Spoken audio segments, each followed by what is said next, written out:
Hello दोस्तों, कैसे हैं आप। आई होप कि आप अच्छे होंगे। दोस्त, हम लोग क्या पढ़ रहे हैं। हम लोग जो है क्लास 12th का अकाउंट सब्जेक्ट पढ़ रहे हैं।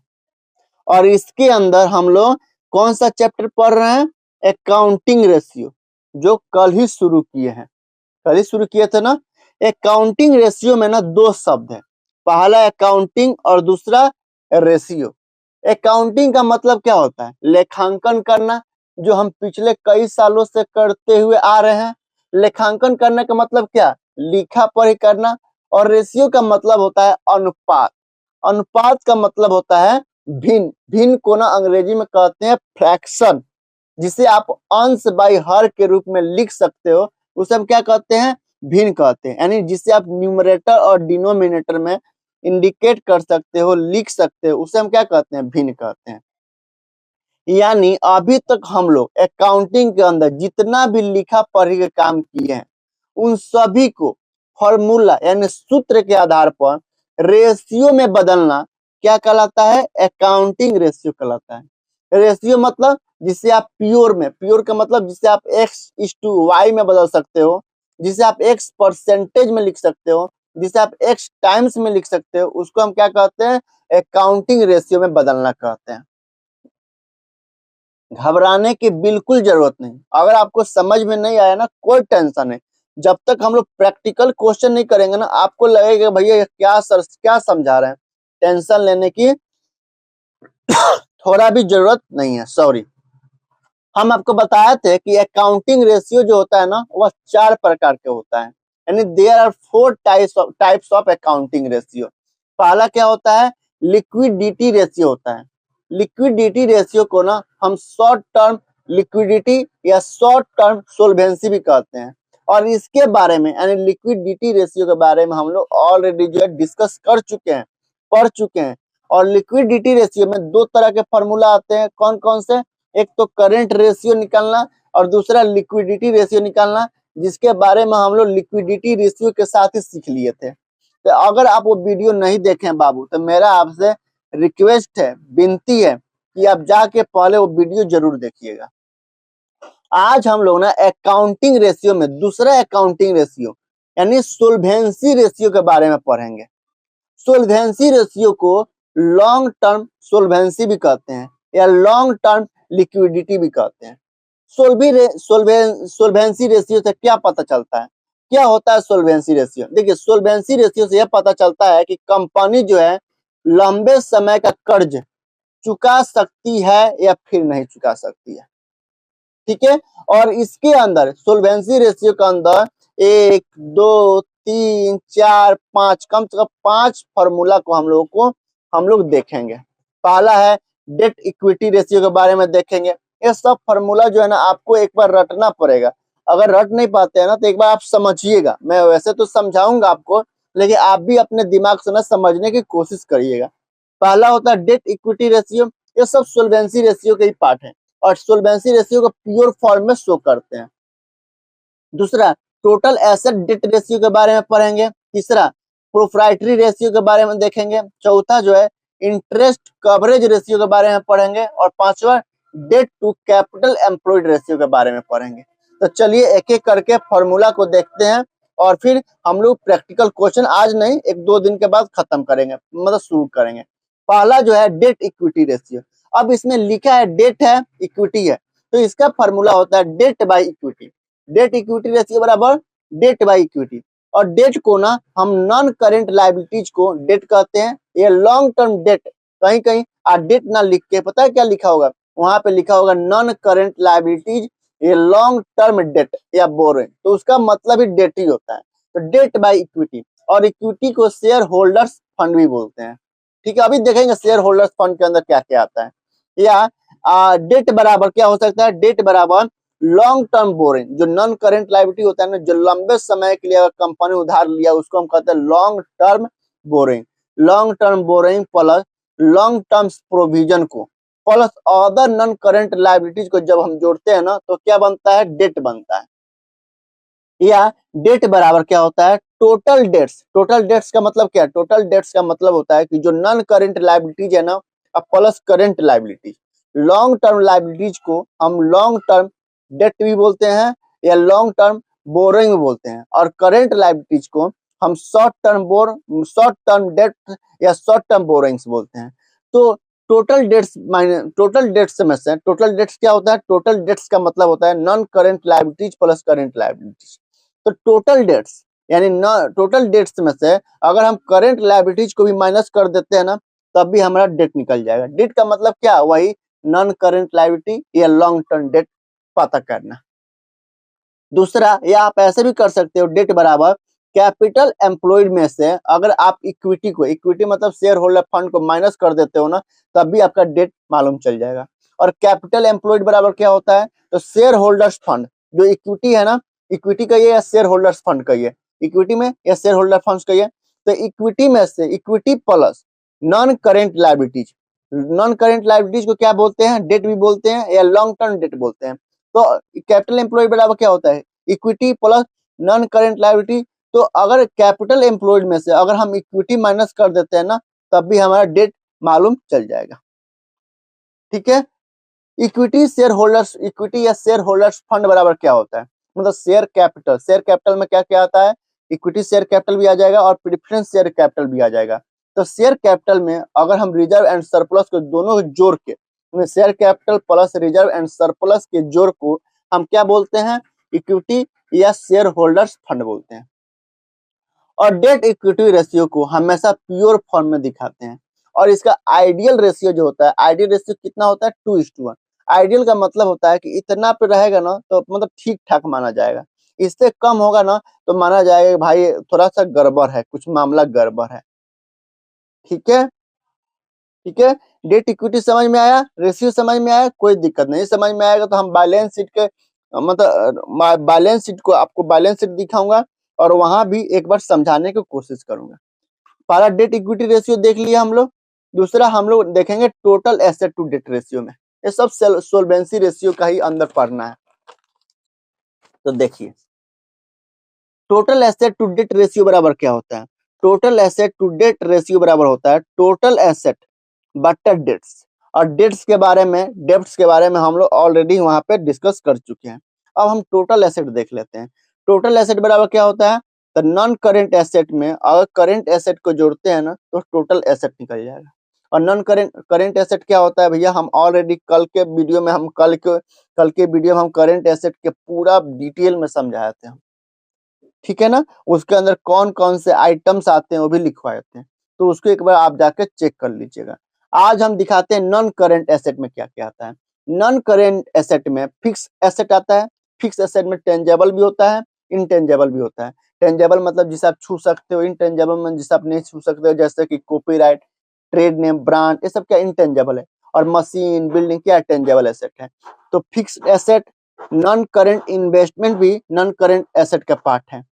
और long terms loan and advance, यदि आप किसी को लंबे समय के लिए, कंपनी किसी को लंबे समय के लिए लोन एंड एडवांस दिया है ना, लोन दिया है या एडवांस किसी को दिया है, तो भी उसके लिए नॉन करेंट एसेट है। नॉन करेंट एसेट में क्या क्या आता है? पहला प्रॉपर्टी, प्लांट एंड इक्विपमेंट, ये क्या है? टेंजेबल एसेट है, जिसके अंदर land, building, plant and machinery, furniture, fixtures, motor vehicles, office equipment वगैरह आता है। इनटेंजेबल एसेट के अंदर क्या क्या आता है? गुडविल आता है, पेटेंट आता है, ट्रेडमार्क आता है, कॉपीराइट आता है, ब्रांड नेम आता है, एसेट्रा, और भी आता है।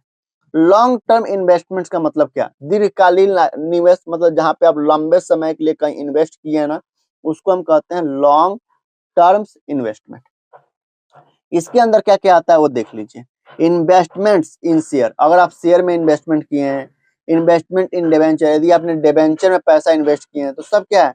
इन्वेस्टमेंट है, और लंबे समय का इन्वेस्टमेंट है। गवर्नमेंट सिक्योरिटीज, इन्वेस्टमेंट इन सब्सिडरी कंपनीज, ये सब क्या है? ये लॉन्ग टर्म्स इन्वेस्टमेंट के अंदर आता है। Long term loan and advance, long के अंदर क्या क्या आता है देख लीजिए। लोन गिवन टू अदर्स, यदि किसी व्यक्ति को 1 वर्ष से अधिक समय के लिए आपने लोन दिया, आपने मतलब कंपनी ने लोन दिया है, तो long terms loan and advance आता है। ये नॉन करंट एसेट है सब। सोसाइटी सिक्योरिटी डिपॉजिट, यदि सिक्योरिटी के रूप में कहीं पैसा आपने डिपॉजिट किए हैं तो क्या है? आपका नॉन करंट एसेट है। और नॉन करंट एसेट के अंदर इसे हम long term loan and advance बोलते हैं। स्टाफ लोन, यदि आपने स्टाफ को किसी लंबे समय के लिए लोन दिए हैं तो भी आपका क्या है? एक तरह के long term loans and advance है। अदर नॉन करेंट एसेट में क्या क्या आता है? Capital, work in progress, deferred tax asset.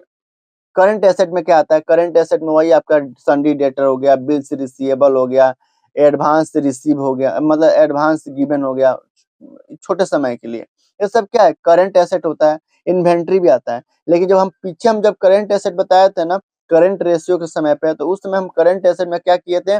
हम माइनस कराए थे लूज टूल्स को, जबकि loose tool, store and spare parts हम माइनस कराए थे, जबकि वो सब क्या इन्वेंट्री का पार्ट है। लेकिन यहाँ पे माइनस नहीं करना है। जब हम total asset to debt ratio निकालेंगे ना तो यहाँ पे माइनस नहीं करना है। और total asset to debt ratio का जो हायर रेशियो होगा ना, हायर रेशियो बेटर माना जाता है। ठीक है, तीसरा देखते हैं। तीसरा क्या है?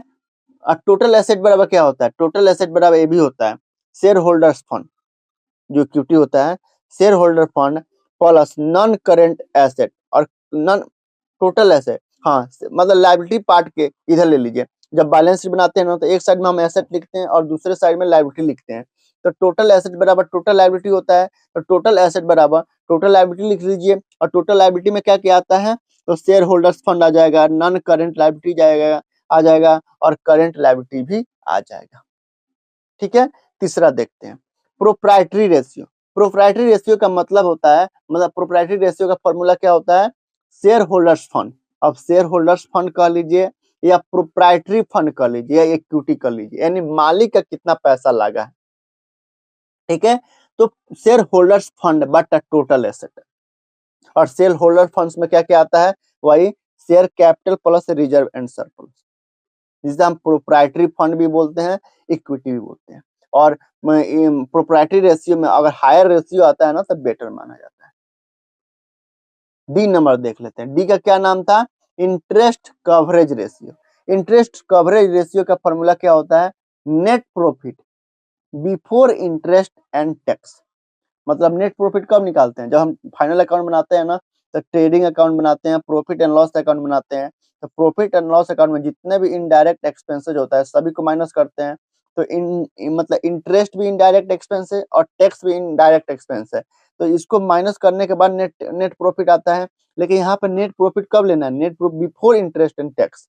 तो हम क्या किए? इसको माइनस किए होंगे, मतलब कैलकुलेशन ऑफ नेट प्रॉफिट निकालेंगे। तो जब हम कैलकुलेशन करेंगे नेट प्रॉफिट निकालने के लिए, तो उसमें इंटरेस्ट और क्या करेंगे? टैक्स को माइनस किए होंगे तो उसमें प्लस कर देंगे। यानी हमको नेट प्रॉफिट कब लेना है?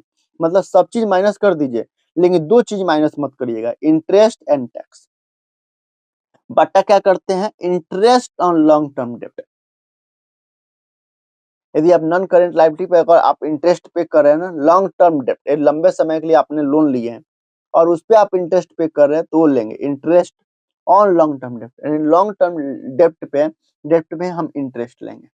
ठीक है, इसका क्या होता है? It is express in time. इसे हमेशा जो है ना टाइम में दिखाते हैं। इसका जो भी आंसर आएगा ना हमेशा time, 8 time, 4 time, 5 time, 6 time, 1 time, हमेशा 1 टाइम्स में दिखाते हैं। हम करेंगे क्वेश्चन, टेंशन लेने की घबराने की बिल्कुल जरूरत नहीं है। और higher the ratio better it is. और हायर रेशियो जो अगर आता है ना तो बेटर माना जाता है।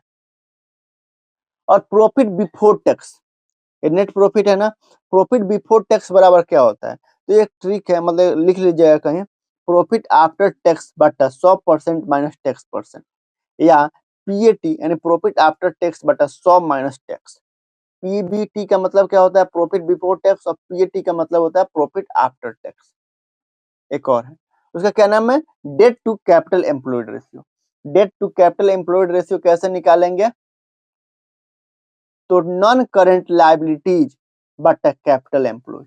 और नॉन करेंट लायबिलिटीज क्या होता है? वही होता है टोटल डेट, मतलब लॉन्ग टर्म डेट को नॉन करेंट लायबिलिटी या लॉन्ग टर्म बोरोइंग को हम क्या बोलते हैं? नॉन करेंट लायबिलिटी बोलते हैं।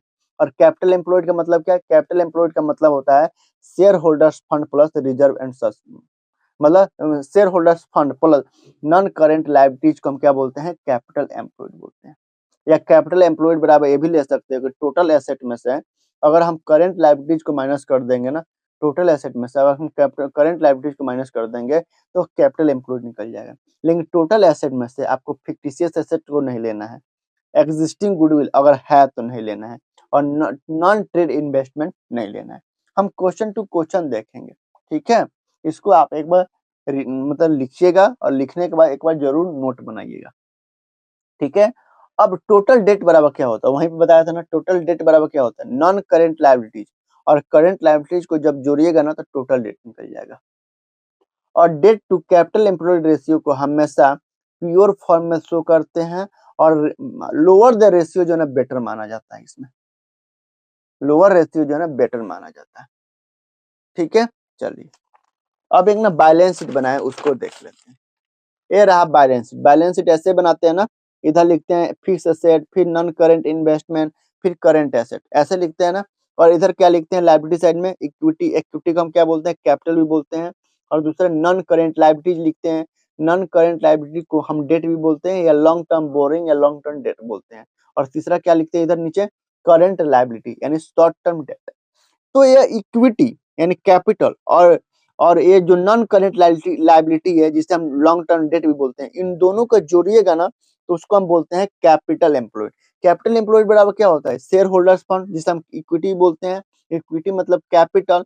और दूसरा नॉन करेंट लायबिलिटी या लॉन्ग टर्म डेट कह लीजिए या लॉन्ग टर्म बोरिंग कर लीजिए, इन दोनों को जोड़िएगा ना तो कैपिटल एम्प्लॉयड बोला जाता है। यानी कैपिटल एम्प्लॉयड का मतलब होता है कितना पैसा लगा है, पूंजी लगी कितना है, ठीक है। और जब ना हम नॉन करेंट लायबिलिटी को यानी लॉन्ग टर्म डेट को और शॉर्ट टर्म डेट को यानी करेंट लायबिलिटी को जब जोड़ते हैं ना तो क्या बोलते हैं, उसको टोटल डेट बोलते हैं, यानी टोटल उधार। और इसके बराबर को टोटल लायबिलिटी बोलते हैं, और एसेट के टोटल को हम टोटल एसेट बोलते हैं। और वर्किंग कैपिटल बराबर क्या होता है, तो इस करंट एसेट में से अगर करंट लायबिलिटी माइनस कर देते हैं ना तो क्या बन जाता है, वर्किंग कैपिटल बन जाता है। तो आई होप कि आपको इतना समझ में जरूर आया होगा। ये अभी हम केवल क्या क्या क्या कर रहे हैं, केवल आपको ना हम जो अकाउंटिंग के 4 रेशियो बताया था ना, मतलब 4 तरह का अकाउंटिंग रेशियो होता है। पहला लिक्विडिटी रेशियो, दूसरा सोल्वेंसी रेशियो, तीसरा एक्टिविटी या टर्नओवर रेशियो, और चौथा प्रॉफिटेबिलिटी रेशियो है। तो 2 रेशियो के बारे में तो हमने कवर कर दिए हैं कि इसके अंदर क्या क्या फॉर्मूला है और उसको कैसे देखेंगे। जब क्वेश्चन आएगा तो हम लोग करेंगे, ठीक है। कल हम लोग देखेंगे टर्नओवर या एक्टिविटी रेशियो के बारे में देखेंगे। मतलब सोल्वेंसी रेशियो से क्या पता चलता है, इससे पता चलता है कंपनी लंबे समय का कर्जा चुका सकती है या फिर नहीं चुका सकती। फिर हम लोग कल देखेंगे एक्टिविटी या टर्नओवर रेशियो के बारे में, फिर हम लोग प्रॉफिटेबिलिटी रेशियो के बारे में देख लेंगे और उसके बाद क्वेश्चन करेंगे, ठीक है। तो आई होप कि आपको इतना समझ में आया होगा। चलिए बाय, फिर कल मिलते हैं, बाय, टाटा।